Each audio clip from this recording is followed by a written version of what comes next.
दुर्गा सप्तशती श्लोकम्। ॐ ज्ञानिनामपि चेतांसि देवी भगवती हि सा बलादाकृष्य मोहाय महामाया प्रयच्छति। दुर्गे स्मृता हरसि भीतिमशेषजन्तोः स्वस्थै स्मृता मतिमतीव शुभां ददासि। दारिद्र्यदुःखभयहारिणि का त्वदन्या सर्वोपकारकरणाय सदार्द्रचित्ता।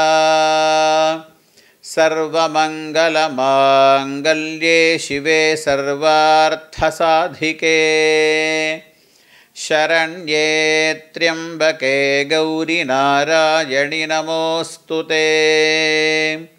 शरणागतदीनार्तपरित्राणपरायणे सर्वस्यार्तिहरे देवि नारायणि नमोऽस्तुते। सर्वस्वरूपे सर्वेशे सर्वशक्तिसमन्विते भयेभ्यस्त्राहिणो देवि दुर्गे देवि नमोऽस्तुते।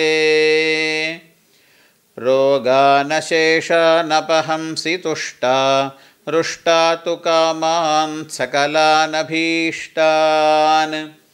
त्वामाश्रितानां न विपन्नराणां त्वामाश्रिता ह्याश्रयतां प्रयान्ति।